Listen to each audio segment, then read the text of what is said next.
very warm welcome to you all. It is wonderful to have so many special partners here in the room with us today. I would also like to acknowledge the Bidjigal people upon the lands that this university stands, in particular in today's audience, acknowledging them as the traditional custodians of knowledge for this place. Because I say knowledge is the heart of what we are as a university. Knowledge is how we create change to make the world around us a better place. Knowledge and the discovery of knowledge and the use of that knowledge is at the heart of our impact journey, our Pact for Impact that we have today. As you can tell, it really is my pleasure to welcome you all to UNSW. It is wonderful to be joined by so many of you who really do share the vision that we share, which is the importance of improving lives, progress for all, through our innovative research. UNSW Science is distinctively diverse, spanning biotechnology and biomolecular sciences, biological, earth and environmental sciences, chemistry, material sciences and engineering, maths and stats, physics, psychology and aviation. Our scientists are global leaders in their fields, conducting cutting-edge research, all in the pursuit of solutions that tackle either society's most pressing challenges today or setting the foundations to tackle problems that society will face in futures that are yet uncertain. And universities can only really have the impact that we desire if we have effective external partnerships. And that's why, as I said right at the beginning, it's so exciting to be here today working with so many people, partners across disciplines, committed to improving the world we live in through science. Partnerships like the organisations such as the CBA, which is working with UNSW Institute for Climate Risk and Response to apply the principles of behavioural and psychological science to drive climate-positive behavioural action. Or Surf Lifesaving New South Wales, who work with UNSW researchers to save lives at the beach through safety through education. Or Drop BioHealth, a biotechnology company co-located here at UNSW, working to mitigate disease through proactive healthcare, who have developed an at-home biomarker testing technology kit called Wellbeing. It's also a pleasure to have so many of our partners here today who share the UNSW's ethos. And with that, I'd like to acknowledge Professor Sven Rogue for progressing this incredible initiative with all his team at UNSW Science, and to thank everybody at UNSW Science for their razor-sharp focus on this. As I move on, it's important to remember, while we are focused on impact, that not all research has or should have immediate impact or even immediate obvious impact. Many major scientific breakthroughs have been decades in the making. And that's the importance of blue sky research. The COVID vaccination, for example, was developed quickly in response to the pandemic, but the groundwork had been laid by the scientists decades prior. And it was made possible of this groundwork that the vaccine technologies could be rapidly deployed to meet the emerging threat of the global pandemic. Quantum computing is another example.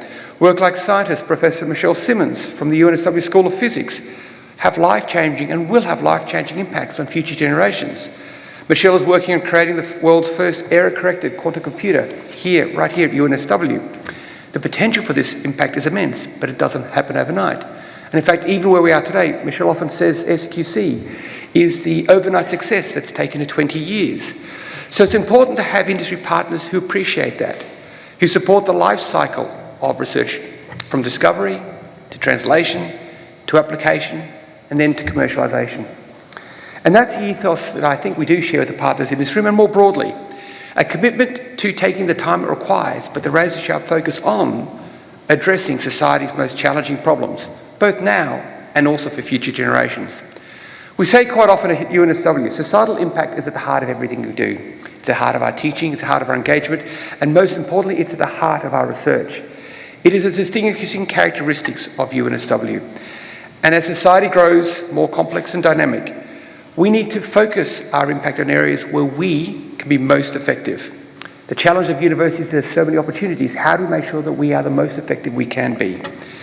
This event highlights the importance of academic industry partnerships as a catalyst of the change, and also academic and industry partnerships as a focusing mechanism for us on working where we can make the most difference for society.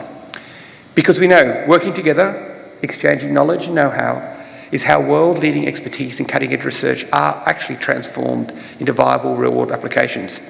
But all of this, as I said, takes time, genuine collaboration, and often a great deal of trust.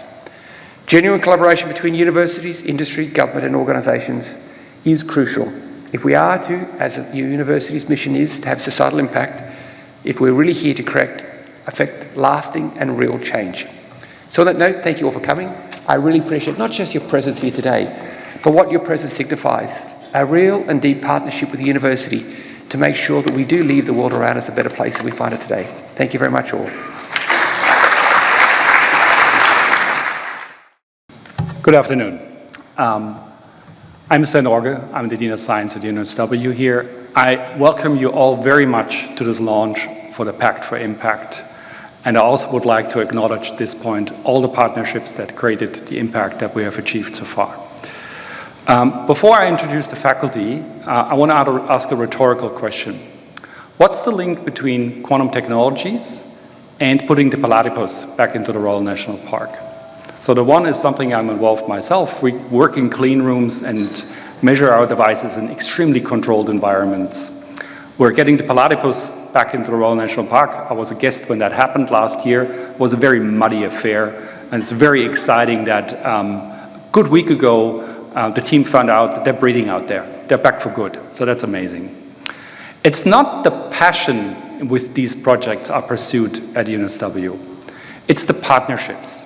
To create impact at scale, to take something out of the lab and make it happen in society, science needs a partner. And in the case of the platypus, that is the Taronga Conservation Society, for example, and the World Wildlife Fund, on terms of quantum technologies, it's startups here at UNSW like Silicon Quantum Computing and Dirac, or worldwide giants like Intel or Microsoft. Oops, there we go.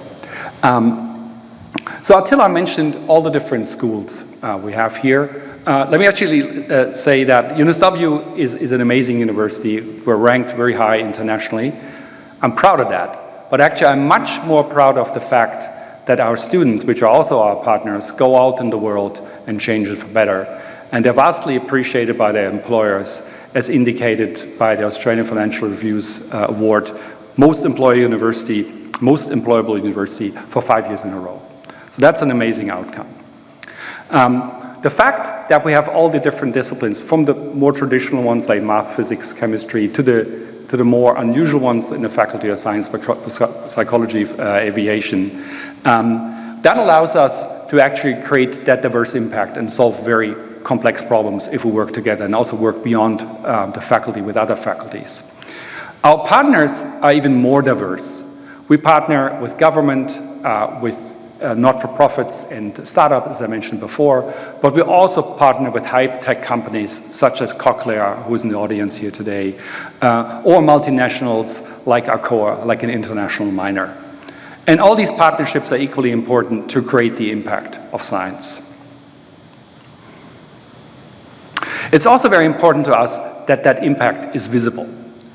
We want these partnerships acknowledged, and we want to get more people involved in achieving this. So that's why we're here today. It's to acknowledge these partnerships and call out for new partners to join us and commit ourselves to creating more impact and measuring that impact. So that's what the Pact for Impact is about, to co-create societal impact in partnership and keep ourselves accountable to tracking that impact. That is a symbolic commitment, so there's not money involved. It typically is based on an existing project, but it can also simply be based on the commitment that to take something out of the lab and get it into the real world, we need these partnerships, and we want to be proud of these partnerships, we want them acknowledged, and we want them to be visible. So we did several things to understand what our partners value and what's important to them. One thing was a survey that was conducted over more than 1,000 businesses in Australia. And what came back from that is that business leaders value collaboration. Science values collaboration. Roughly 8 out of 10 of these business leaders says that they use scientific insights to achieve their business outcomes. Roughly also 8 out of 10 business leaders believe that using science will allow them to tackle problems that are ahead of them in the next 5 years. And AI was, for example, one of the big ones there. What also came back is that business leaders struggle to convey what the impact is of what they do beyond the sheer dollars of their P&L statement. And there's a lot of value in that, also value that can be turned into dollars. We did another thing. We invited a very diverse set of partners to have a workshop with us last November. And we asked them, first of all, what they value in working with us and what they don't value, and how they measure impact and how they communicate impact. So we learned a lot of things from that. One of them was that some parts were already further ahead in measuring that than others were, but it was very common that communicating impact is really hard. So we took basically what we learned from them and sort of took that back to the team here at UNSW and worked on a matrix of impact indicators. And I will show you an example here. So this is the matrix without any data in it. We have on the right scholarly outputs. That's not a societal impact measure. That is what we traditionally do in the academia, sort of how we judge ourselves. Then looking at around the matrix in no order of importance, policy and influence, lives changed, sustainability, the environment, and commercializations, dollars. I want to highlight one of them, and that is lives changed, to make sure what that is. That can be a very severe example, saving a person's life, for example, via precision medicine, that very much impacts that person and the direct family or the environment of that person. It can also be a lighter touch. For example, our psychologists work with refugees to limit the impact of PTSD. So they don't save people from death, but they improve their lives, and they do this at a very vast scale. So that's also a large societal impact, just to sort of illustrate what that means. Now, let's take an example.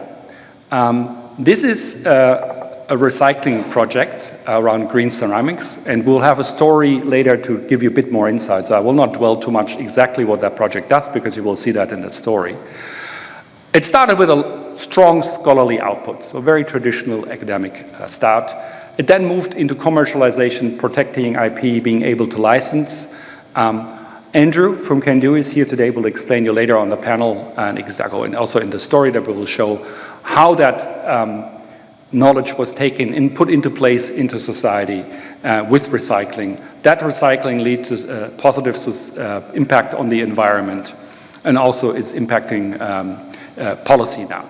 So that's a very exciting example of where something actually grows to a significant scale in academia and then makes it into the real world. Another example is sustainable aquaculture. That's also, we'll see a story about that, and we have the person driving that, Jess Samud, on the panel later on.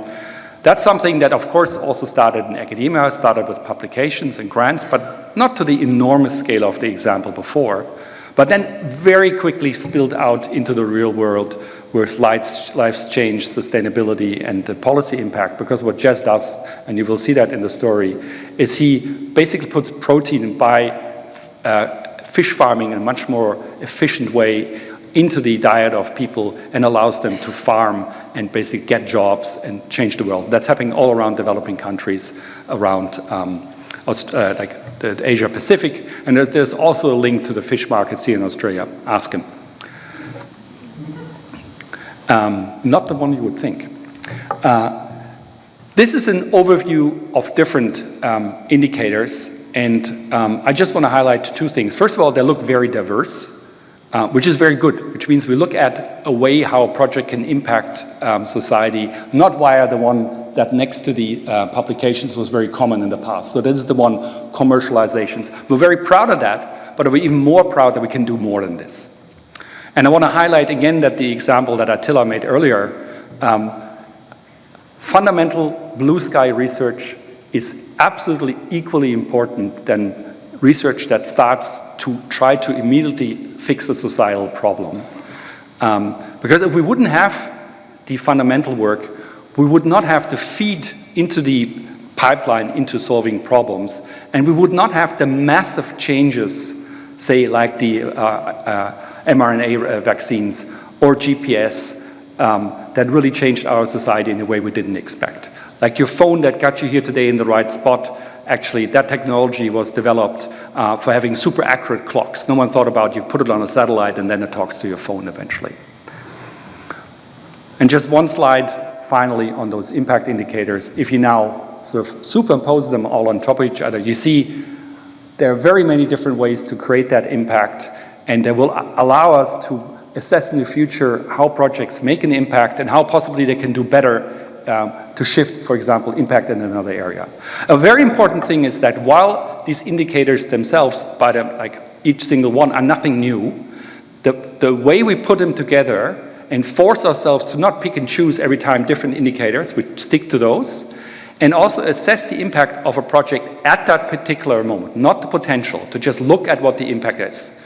We can discuss then what's the future possible impact, but it actually is a measure of the impact of that project at the time, and that's a very useful thing to have. Okay, so now this is the moment of truth where I call upon you to sign up and be a partner for the Pact for Impact. Those of you who haven't done so, there are iPads floating around. I've done it myself. It takes less than 30 seconds. And 3 reasons why you would want to consider this. By doing so, you demonstrate your commitment to make a measurable, tangible impact. You become part of a community that broadcasts this and also learns from each other. This workshop was one example where we want to basically share best practice in this important space of articulating the impact and finding more people to create it with. And finally, it gives you a platform to showcase that impact, to have the world see it. So either use the QR code on your phone or grab one of the iPads to do that. So that brings me to my last slide before we get to the stories. So through the Pact for Impact initiative, UNSW Science commits itself to demonstrate real-world impact through science, harness the collective power of UNSW Science with its valued partners, measure and track that impact, maintain the ongoing commitment, be a voice in that commitment and make that visible, and then finally implement a dedicated portfolio that allows us to communicate the impact. Because if it's not seen, we don't create more of it, and it's very important us to create that. So with that, I call upon again, please sign up, and also let's acknowledge and appreciate and thank the teams that have created that impact so far, because it's amazing.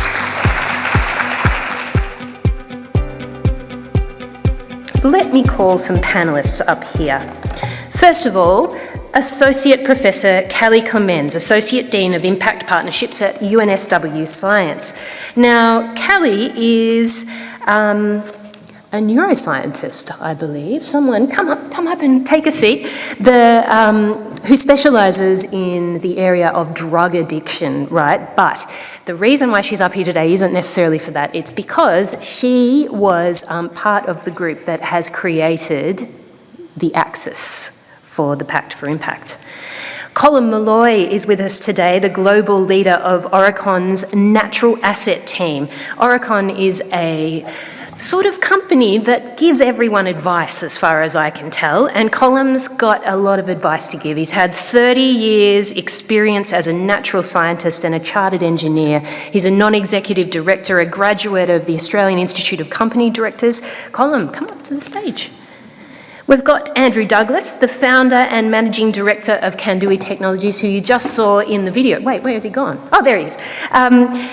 Andrew is a movie star and also has worked in government, not-for-profits and the commercial sector, and you saw what he's doing there with Superstar Vena's research, so we're keen to talk to him. And finally, Professor Jez Samet, Deputy Dean of External Engagement at UNSW. Professor Jez works across the biological, physical and social sciences and leads multidisciplinary teams in the Asia Pacific that research solutions for aquaculture production issues.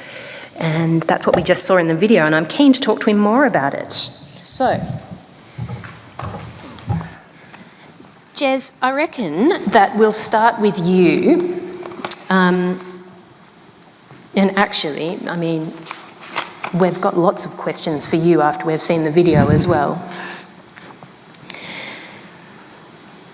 Well, first of all, actually, because I think that Sven dogged you in, what's the deal with ANSO and the Australian economy and your fish? Oh, okay, so besides aquaculture, this is all about partnership. One of my main partners, Dr. Debashish Mazumdar, hiding somewhere in the crowd, he's from ANSTO. We've worked together for about, there he is there. We've worked together for about 10 years. We've co-supervised a number of students as well, postgrad students and honours students. But we've worked in the space of aquaculture and seafood provenance using nuclear technologies. So there's been crossover from the work that we do. So ANSTO leads the Seafood Provenance Project, where we use nuclear technologies, working with Sydney Fish Market and a consortium of partners. Working together, we're able to trace or show where seafood has come from and the actual production method as well. But that same technology we use in our fish nutrition work for our aquaculture program over in Papua New Guinea, and it tells us what are the natural food sources for fish. People used to say, why nuclear science? How does that fit into aquaculture? Well, it fits really nicely because the methods that we use give us really precise data, means we can have less complicated experiments and designs, and we've been able to train people from Papua New Guinea who carried on using that nuclear technology or the nuclear methods, and a real test for that was during COVID. The capacity building that was undertaken at ANSTO and also UNSW meant the team could continue on with experimental work without us there. So the capacity building for us has been really important for success. Yeah, it is an unexpected link, I have to say, especially to the Papua New Guinea projects, because I suppose, especially when you see vision like that, that sort of resonates of aid projects. But how is it different? Okay, how is it different? It's research for development. So my programs of research have all been funded mainly by the Australian Centre for International Agricultural Research. And it's an organisation that's funded out of the foreign aid program. And the whole point of it all is that you conduct research to, in the case of our aquaculture work, to clear a bottleneck to agricultural fisheries or aquaculture production. So it's the very first research program manager that I worked for under ACR said to me, research is a means to an end. So research is a tool to solve a problem in the work that we do. But we involve our partners from the very beginning all the way through to the end. So partnerships absolutely critical to us. Our partnerships extend to farmers as well. So we work from the Fisheries Minister all the way down to the decision makers at managerial levels, to scientists, to extension officers, and to farmers and to communities. So in Papua New Guinea, for example, that collaboration with all the beneficiaries, with all the stakeholders, has led to success because our stakeholders or our beneficiaries define what it is that we need to research. And we have this constant feedback where they're able to tell us that, hey, this isn't working or this needs to be tweaked. So when we develop better management practices, we're doing it alongside our partners. And we break down the barriers that affiliations might create.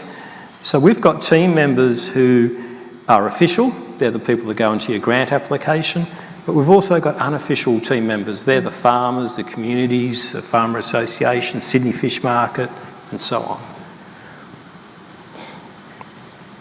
How do you actually manage that workload? Well, Because like you just mentioned like 4,000 partners, right? And I'm just imagining your inbox. So team. Yeah. Having a really good team of people. I think Debashish, you can allude to this as well, agree with me on this one, but having the right people on your team. So I'll give you an example. In Papua New Guinea, we have the Sisters of Notre Dame, Catholic nuns. They're on the team. They're official team members. They're on the grant proposal. Those sisters go out into the community and do extension work for us. So they teach the Bible, but at the same time, they teach people how to farm fish. And they run a graduate certificate program, which we bring the technology into, the science into. And so that's an accredited certificate course. They work with women from disadvantaged backgrounds, women that are accused of sorcery and subjected to violence. We have PNG Tribal Foundation, which is a major NGO, and they have 40 NGOs under their umbrella. We have the team at ANSTO. The laboratory aspect of our work is driven largely at ANSTO. Fantastic instrument scientists, fantastic modellers. It's really who is on your team that makes a difference. And we're very egalitarian. Everyone's important on the team. So I can delegate, but I also participate. And yeah, if it wasn't for teams and partnerships, I couldn't handle that workload. I tell you what, that wasn't one of the organisations I was expecting the Catholic Church to be involved in. Yeah, we've got Sister Pauline, who got the Pride of PNG Award. And really? Yeah, she got pride for her work in working in communities. We have ex-prisoners. We work in the prison system in Papua New Guinea, teaching prisoners how to farm fish. Idleness in prison isn't a good thing, and it can lead to crime again when they get out. So we teach them how to farm fish. They put fish in their kitchen in the prison, which is important because they don't get a lot of protein otherwise. When they're released from jail, we mentor them, we manage them, and they go from having no status to fairly high status in society. The nuns help us a lot too, working with delinquents, rascal gangs. We work with ex-criminals, I can say now, but people that used to get up to a lot of pretty terrible crimes, and they've been put through our programs and taught how to farm fish. We've had ceremonies where people have burnt their marijuana crops and burnt their weapons. Wait, that sounds like a bad idea. I mean... Well, I don't hang around the smoke, if that's what you want. Oh, the nuns did blow. No. But yeah, it's having all those partners make the magic happen. So... Look, this has clearly been a long piece of building research and building collaborations for you. Yeah. Okay. When you actually saw your project in that graph, what was your reaction to that? Pride, because I think we've had a lot of impact. And I'll be frank, when I started being a scientist, I guess, at the university, people used to say things like, research for development might be career suicide for you. It's not a good thing to do. The ideology and the thinking at the time, was not like it is today. Today I feel very comfortable. I've got a Vice-Chancellor, a Dean, head of school and colleagues who are really supportive of research for development, knowing that you sacrifice publications.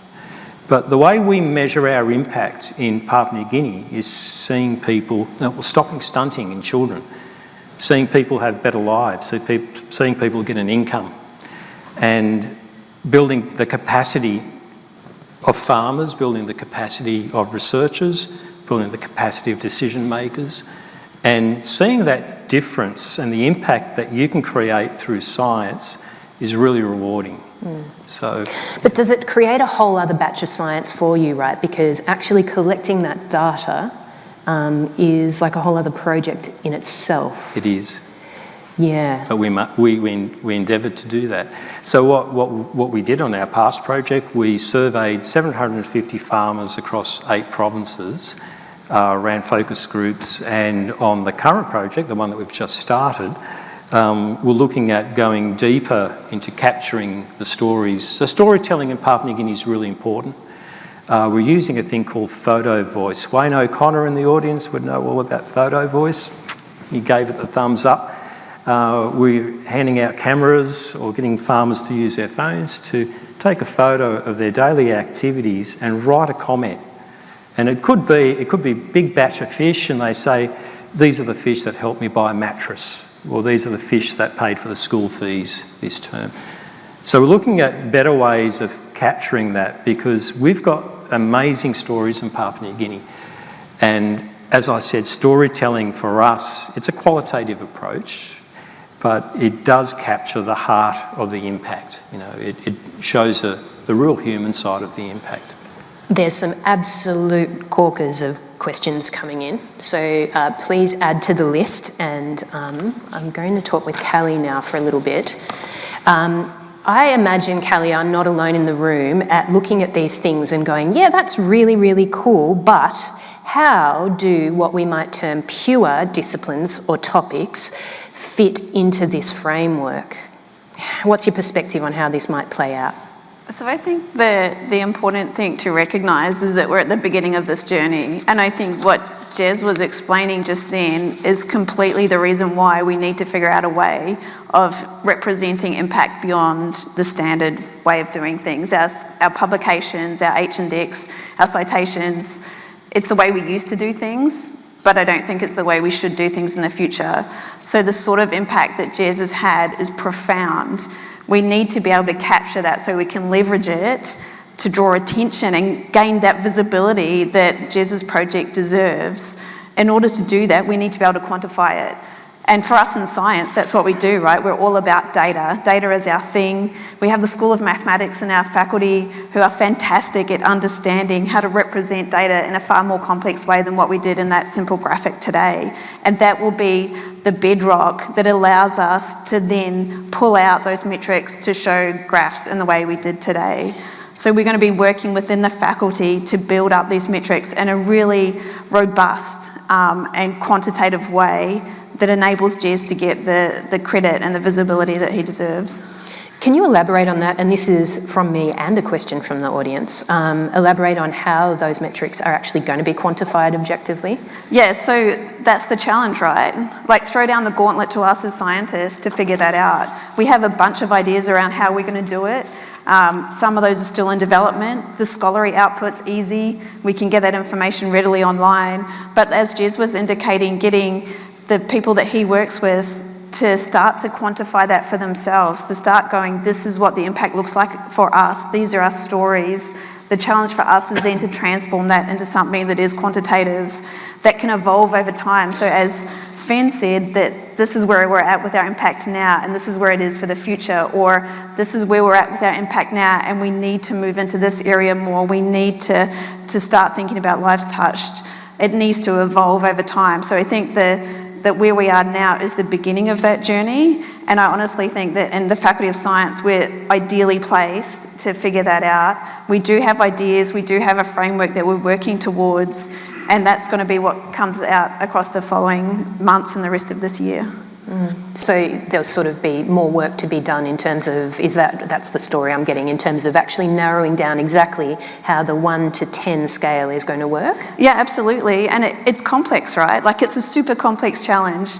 There are people at different career stages, so how do you take that into account? There are discipline-specific differences. Some areas of research produce highly in terms of publications, others don't. We need to figure out a way to do that, but I think that we can. I think that we need to, as we shift away from those standard metrics. Yeah, and there was a question from the audience about that as well, because both of the stories that we've seen represent older researchers who have been doing it and have built up their legacy, right? Absolutely. So when, one of your postdocs makes a little map and it's just maybe a little tiny little star right in the middle, they're going to feel really inadequate. Yeah, 100%. Yeah, so how are we going to modify for that? Yeah, and you make a good point, because all the researchers I speak to, I kind of checked all of those with everybody before I started, and they're like, I could push out here and I could push it, and everyone's going to end up with the same full shape. Everyone's up 10 on everything,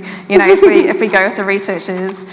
But I think that we need to think about the way that we as academics can use it. Like, how fantastic would it be if as a researcher you can plug your data in and it pops up one of those graphs. You can use it for your research, for your grants, for your funding. But as a partner, that you can also use it, that you can show to the community that you exist in that this is what our impact looks like. This is how we're doing things. And we need to figure that out, and I think we will figure it out. I really think that the Faculty of Science is the place that can lead in this area, and I think that it is 100% possible.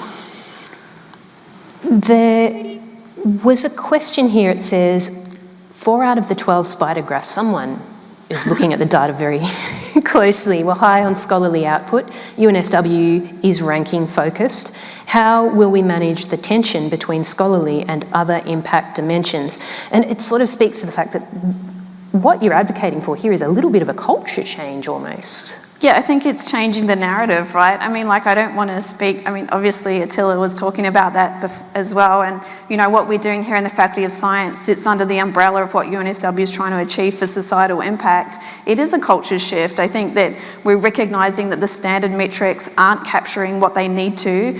There's a lot of issues with the way that we develop those metrics, what they mean, how they're interpreted, and it works really well for some people, but it doesn't work for everybody. And so we need a fuller picture of what impact means. We throw that word around a lot, impact this, impact that, but what does that actually mean? And can we make it tangible? Can we make it data-driven?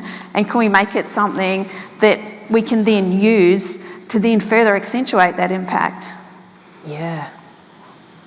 Do you reckon you could roll it out to other sections of the uni, or are you just going to keep it to yourself in science? Do you know what? 100%. So I really am super on board with everyone all in, right? Like, if we're actually serious about impact, keeping it to ourselves is counterproductive. So I think it would be fantastic if we had a tool that anybody can use, that our partners can use, that other faculties can use. I know that there's similar sorts of programs happening around the university. We need to all be talking to each other and feeding into that, so we come up with the absolute best way of doing it. I don't think we can be selfish with this, right? Like, if we're serious about societal impact, we need to make sure that it's all encompassing and inclusive. So there's questions coming in that are sort of technical. Yeah. And which is like understandable, right? Because that's Absolutely. how everyone's brain is going to work. Yeah, absolutely. But there's also questions coming in about how this is going to be positive for business as well. But I want to talk about that after we talk to some business people. Colin, maybe with you first, right?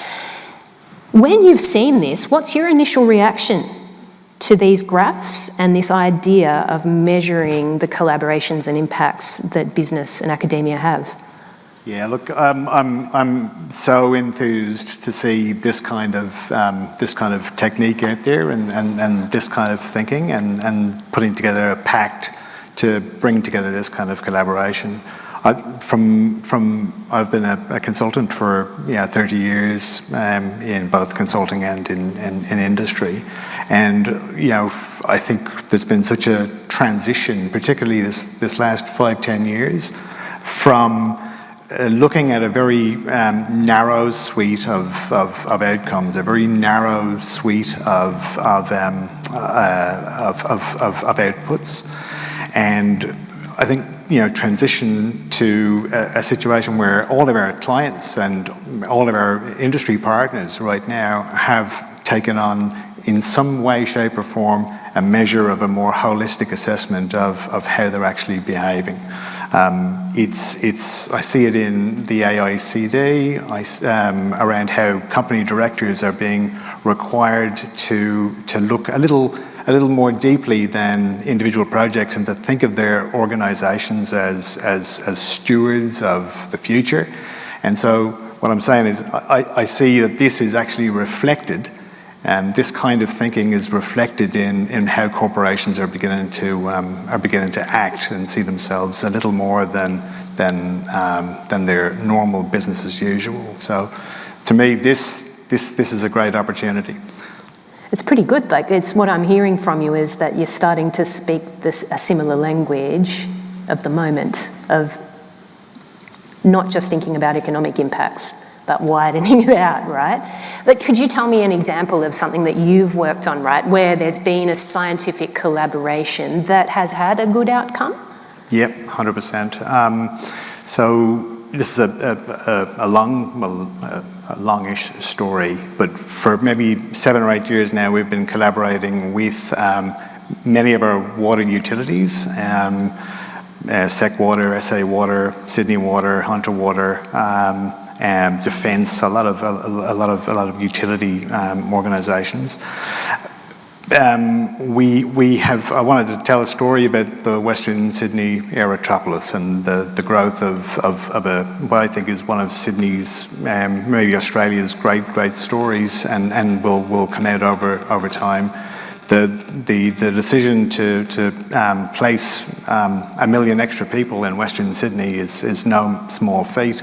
And over the last 7 or 8 years, like I say, we've been involved in looking at the catchment and the degraded catchments in Western Sydney, And when the precinct opportunity came around, there was a lot of discussion around whether there was enough water in New South Wales, enough water in Western Sydney. It was the hottest part of Sydney. How could this possibly be undertaken? And our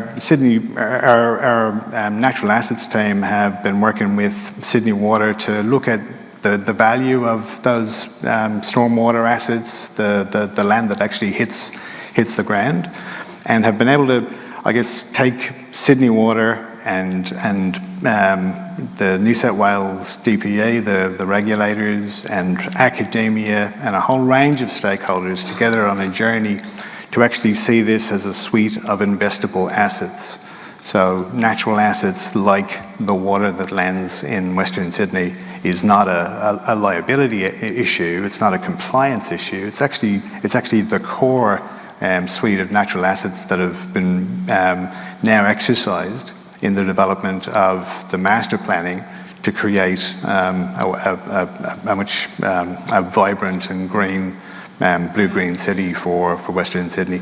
That wouldn't have happened without a suite of really well-intentioned collaborators, and in many respects maybe a couple of quirky events that happened in time at the same time to bring those parties all together.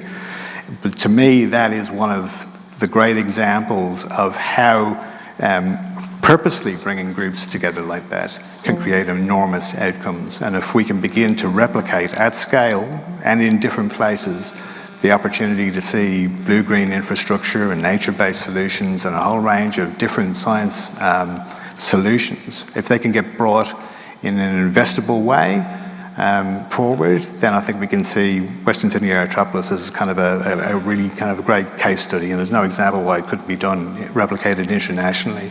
And so, you know, UNSW have been a great partner for us in that journey. So equally over your career, which has spanned quite a lot of different types of organisations, what have been the barriers to good collaboration, to getting good results, especially between, you know, what we might think of as academic sorts and the commercial world, or academic sorts and the not commercial, corporate world is what I'm looking for? Sure.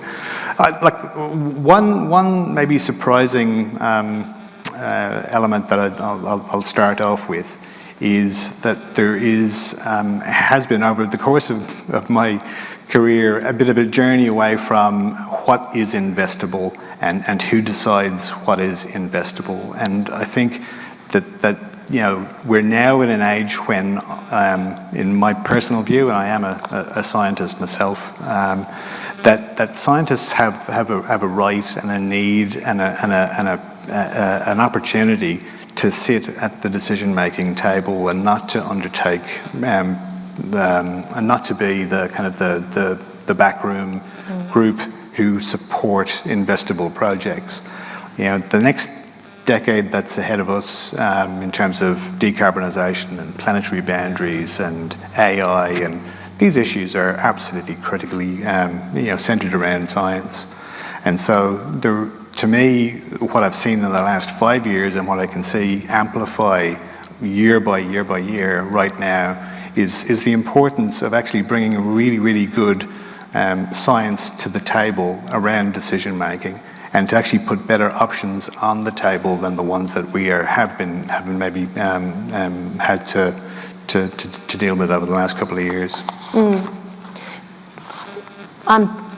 I'm sort of guessing then that something like these graphs, like the Pact for Impact, would help in terms of the communication to different groups of the impact of research going across to industry, right? Or across to other groups, like non-governmental groups and things like that. So is that how you'd see it rolling out for you? Like, is this something that you feel like you could actually use in your consultancy? Absolutely. I think this kind of thinking is required at every step in decision making for infrastructure, for business, right the way. So, you know, I could see this being adopted as a communication tool when when the first inkling of an investable proposition is put together by a corporation, when the first inkling of a program has been brought to, say, a concept design, when there is a complex EIS in discussion and a range of angry or upset stakeholders, this is the kind of thinking that's required to bring everybody along the journey, and also to understand that as we move into more complex territory over the next 10 years, what we are deciding to invest in, and also what we're not. So a spider diagram, for example, tells us that we're very strong in this quadrant, we're very strong in this quadrant and not in that. And that is perfectly fine, right? In any given suite of decisions, you have to know what you got and what you're going to give up and how you're going to communicate that to a range of stakeholders. And I think it's a really powerful technique. And I can see, well, maybe if I stretch the point a little further, I think, the disclosure requirements that we are seeing, I'll make sense of this in a second, just bear with me. But the disclosure requirements that we're seeing globally right now are forcing, from a corporation perspective, are forcing corporations to think what their future requirements are and how that relates to stakeholders. So it's not just the immediacy of programs and projects or products or services that are in front of us right now, but what's likely to be out there a little further down the track. And I think it's a huge spur for all kinds of organisations, regulatory bodies, governments, to think holistically at every stage of a decision, whether they have had this kind of, what I call maybe multi-capital assessment, so you know what you got, what you're giving up, and can communicate that. I think that's what I see. My fear is, I suppose, with this is that what we're trying to be is all things to all people. But we've actually got an example of someone who's all things to all people here, because in that video you said that there was an academic, a local government and an industry collaboration that you've actually made work. All things to all people. How did you do it? I think it was a confluence of trust and authenticity. The university having the trust in me to commercialise their baby, and us being authentic in our dealings with each other, where we can be honest when things don't work and tackle that head on, rather than skipping on down the path thinking everything's fine when sometimes things go awry. So that, I think Vina mentioned it, the value that we share has been key for us in our success. We've got a question from the audience specifically for you, Andrew. It says, what has been the most unexpected element of your collaboration with UNSW? The fun. Vina and her team are quite unique, and we get curveballs all the time, and at the end of the day we always have a laugh about it, and that keeps the passion going for me when things get tough. I'm no scientist, and when I go in there and I see the nerds chuckling away at something that I can't comprehend, and then they bring me into the joke, that's pretty cool.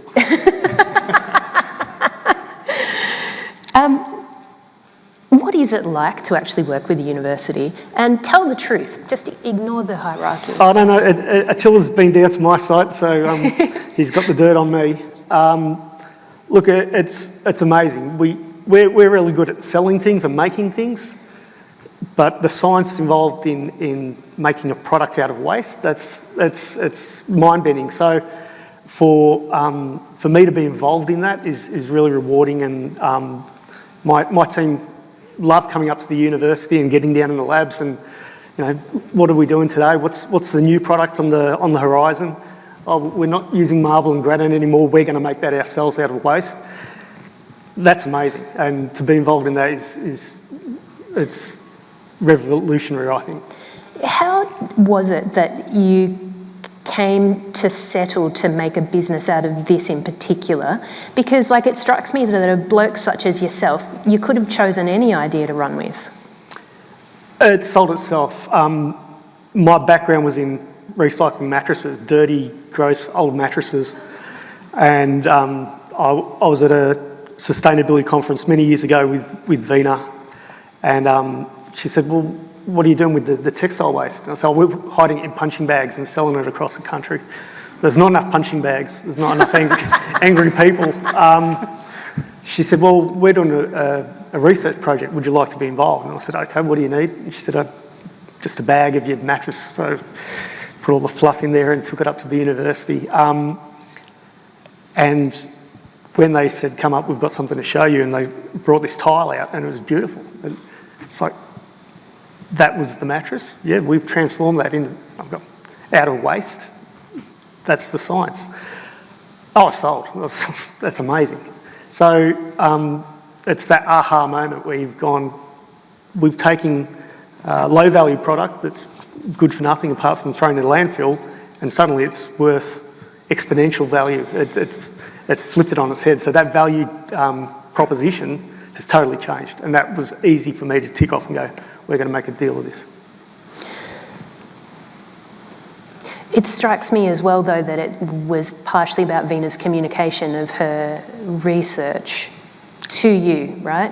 So it's not just an aha moment, it's her communication of that. Of course. And what's key for us is, if a customer does come and say, we want you to replicate granite or marble, and we go back to the university and give them the feedback from the architect or the designer, it's the teamwork around, okay, how do we hit that challenge? And the guys there have got the science and the brains to pretty much, I think anything that is thrown at us, they'll overcome and come up with a product, or even come up with a better product. And that's the feedback we're getting at the moment. So will you only be working with superstars of science from now on? The bar's been set pretty high. To find another Vina, I think, would be almost impossible. But if there's one out there, I'll give her a crack. There's so many questions coming in. Please, we're going to open up the floor for more questions if you don't want to use your phone. But please get them coming in if you haven't already. I'm going to open this one up to all of you. All right, we've got, what is the single most important feature of a successful partnership? Jez? Trust. Trust. You have to have trust-based relationships, and it has to happen at all levels. It's like marriage. Kind of is like marriage, yeah. But you want it to be an enduring marriage. Yeah. Well, no one goes into it thinking it's going to end, do they? I'm still married, not to my wife. I'm divorced, but my ex-wife and I live together again. Go figure. But my most enduring partnerships have gone on for decades. Yeah. So there are still people that I work with in Indonesia, still people I work with in Papua New Guinea, in Vietnam, and it's because we've maintained a trust-based relationship. And to give you an example, the other day, Debashish and I had a meeting with the National Fisheries Authority, and they said, hey, can we please call on you to help us develop an eel fishery management plan using nuclear science? And it's because they trust us as the preferred partner, the people that will deliver, because track record is what helps to build trust. So it's not just a relationship building, but it's often said under promise, over deliver. And it's very important in my kind of work because everyone wants you to solve all of their problems. Yeah. You can only develop that trust by working alongside people and not being arrogant. You can get caught up in ego with science, and not being arrogant, letting that all go at the door. All right, now you don't have to say trust. You can build on that. It doesn't have to be the single most important thing. I already did. Yeah. Look, for me, it's the fun that we have. When the guys are down in the lab for weeks on end and they go, come in and have a look at the evolution of the product, and we're blown away and we have a big laugh about it because it's counterintuitive. We're taking waste and making it into something that's highly engineered, aesthetically looks fantastic, diverting waste from landfill, it ticks all the boxes. So the fun factor for me is a big driver.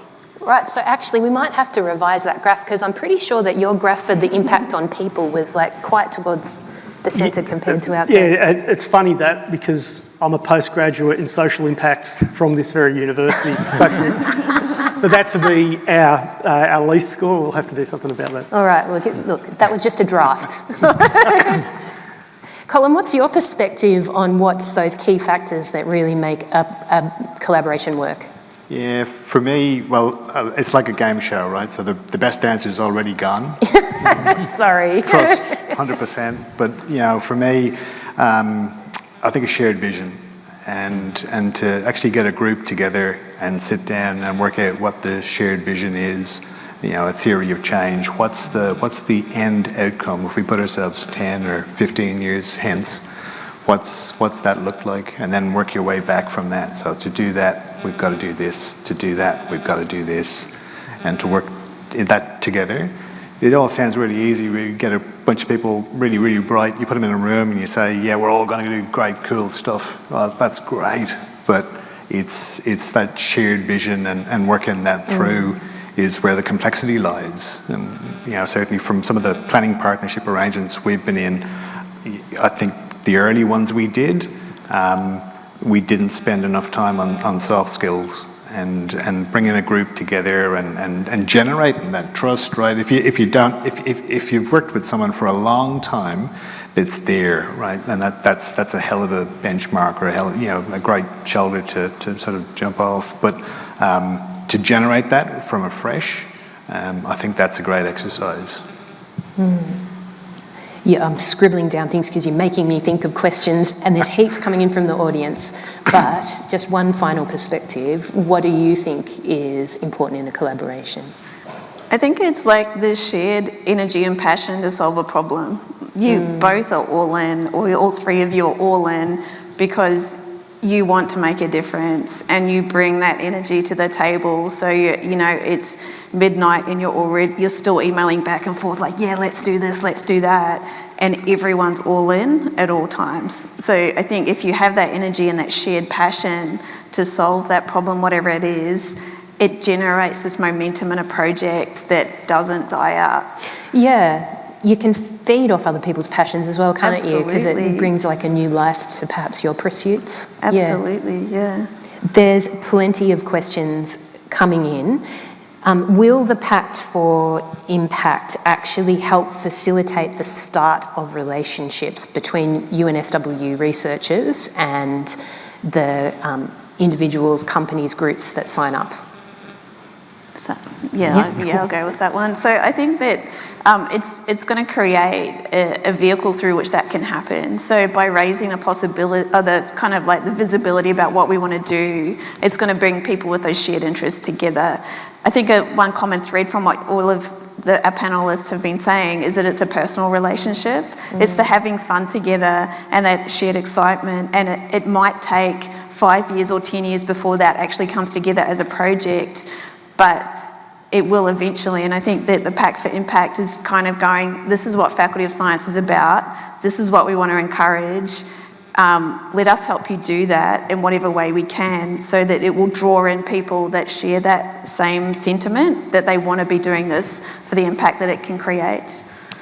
There is a bit of a follow-on to that, which I know that a lot of the university staff members want to know, and that is, how will the Pact be delivered and supported in practice? Will there be dedicated time, money, training for researchers? Yeah, so I think that we already have within the university a whole range of capabilities for support across founders, across I&I, across all of our more centrally kind of run facilities. And I think sometimes as a researcher you don't know about those, or you're not as aware of them. And so I think a really great thing from the Pact for Impact is that it's been a collaborative effort across a whole range of different disciplines within the faculty. And if we can enable our researchers to be more aware of that through the Pact for Impact and really encourage people to lean into it, then that will facilitate those sorts of relationships. We'll get a better understanding of what's required. And you were saying communication before, that's key, right? Like, we need to go out to our partners and go, what do you want? What is it that we can give you to help develop this into something that is useful for you? But same for our research staff, what does this look like for you, that it's going to be useful for you to achieve the goals that you want to achieve? And I think we're super open to that. Like, tell us what you want, tell us what this looks like for you, and hopefully we can enable that to happen. Now, are there any questions from the audience, from people who are less likely to use a smartphone, that want to ask anything? Just, I don't want to forget you. Sorry, Robin. Now, I think there's actually a microphone here. No stranger to a microphone. Robin Williams. Andrew, I have been to a very impressive place called the Nowra Tip. And there I've seen mountains of mattresses nearly as high as the ceiling, and ditto with glass. And over there, Venus Hajwala's mini factory, where they're extracting from e-waste metals and minerals which are much cheaper to get out than actually mining them. And this was an exciting way of seeing what can be done. However, one thing I want to ask you is the evidence of the change in the spirit of the community. Because Sven's predecessor as Dean here Emma Johnson actually did a State of the Environment report from Cape York down to Antarctica, the coast, looking at biodiversity and other measures of the well-being of nature, if you like. And it was pretty dire, except in certain places down the coast. And what did they have in common? There was a connection between the community and the scientists.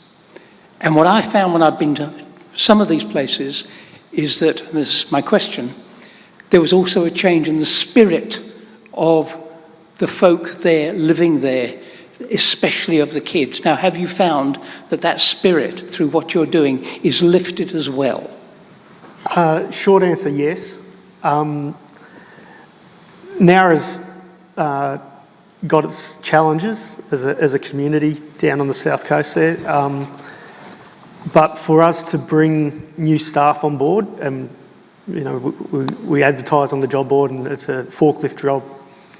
And a guy who's entry level comes in and starts working with us, understands the science over time of, hang on, we're not just diverting waste here, but there's all this cool stuff going on. Then comes up to the university and gets into the lab and talking to the PhD students. That's a monumental shift for someone who's probably been disadvantaged, long-term unemployed, multiple barriers to employment. They go home, start talking to their family about, hey, we do need to put our glass in the yellow bin because we're going to use that to make tiles. And that ripples on out in the community. Yeah, I'm pretty excited by that, and I can see it happening. Yeah, Colin. Just on this is probably not anywhere near as good an answer as Andrew's, but I don't know if everyone knows how infrastructure projects get through a business case. One of the holdups of getting really great outcome projects through is because there's a fear that people don't want to pay for it. And I guess something that I've seen over the last couple of years has been that there's a real shift in willingness to pay studies, and the community are willing to put their hand in their pocket to see things like green infrastructure and great outcomes and recycling programs and circular economy and adaptive plans. So I think that will get reflected more over time, and it's probably not as sexy as the spirit, but folks are willing to pay, and it's driven by spirit. Well, I think that will be music to the ears of lots of people in the room. You can keep on singing that song. But actually, I had a final question for you, because I think that you straddle a lot of the organisational sort of areas that the Pact is looking to incorporate. What is your advice for someone on either side who's looking to reach out across a divide? Maybe it's from fisheries to nuclear science. What is your advice on how to do that and make a successful start towards a collaboration? I'm not sure I've got a direct, straight answer, but I think it's probably something around the theme of embrace the complexity. So to get a major program to develop real collaboration takes real effort, and I think here what UNSW are doing is really, really cool. In the land of the blind, the one-eyed man is king, and having a program like this to latch onto, I think is so like accretive, right? Lots of folks can get involved. And my encouragement would be that there's such a depth of talent here at UNSW in science and many other places that I'd be amazed if you didn't find the body of excellence that you wanted to find here or in the network that has been built through Pact. Yeah. I think it's about going for it, isn't it? And relying on the fact that on the other end of that email or that phone is another human in the end, because that's what I get from a lot, especially about hearing about your successful collaborations. It's the human elements that seem to be what are making it work, right? It's you with your trust and you built up over decades, you know, and your fun and your joke, and you're clearly getting on the same level as Veena, you know? And so that is just go for it. Yeah, not that anyone in my generation ever wants to pick up a phone though, so maybe email. Right. Now, can you join me in thanking our panellists? Thank you very much, guys.